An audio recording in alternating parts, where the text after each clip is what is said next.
চুলটুলের অবস্থা হবে না, মাথা গরম হয়ে গেছে আমার এখন একবারই। মারপিট করে এসেছো? হ্যাঁ, আজকে আমি ওই ট্রেনের মধ্যে মারপিট করেই এসেছি। তুই জানিস আজকে কি হয়েছিল? হ্যাঁ, আজকে আমি দাঁড়িয়ে আছি, অফিস থেকে বেরিয়ে ট্রেনে উঠলাম, ট্রেনে দেখছি কি ভিড়, দাঁড়িয়ে আছি। একজনকে বললাম ওই জায়গাটাতে আমি বসবো, ও মা কোথা থেকে উড়ে এসে ওই জায়গায় বসে পড়লো। হ্যাঁ, আমি তখন বলছি আপনি আমার জায়গায় বসলেন কেন? তখন বলছে তোমার কি কেনা জায়গা? আমাকে তাই বলছে। আরে আমার কেনা জায়গা না, দেখি তোর কেনা জায়গা।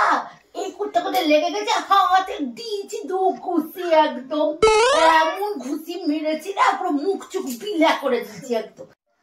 ও, তোমাকে তো কেউ চেনে না, তুমি কে? চেনা এখনো? আমাকে তো চেনে না। ঠিকই বলেছো। আমি একা তো হা হা হা হা করে চিল্লাও, তাই জন্য বাইরের লোকও তাই বলে। হ্যাঁ, এখন তো তুই বলবি। হ্যাঁ, তুই বাইরের লোকের পক্ষ হয়ে গেলি অমনি, বল অমনি বাইরের লোকের পক্ষ হয়ে গেলি। শয়তান ছেলে কোথাকারে, একবারে দিলাম মাঝে থেকে আরো আমার গুছিয়ে। তুমি না চিল্লা, কেউ দেখতে পারে না। দেখতে পারে, দেখো, যা বাইরে এক অশান্তি, আবার বাড়িতে এসেছে ও আবার ফরম করছে।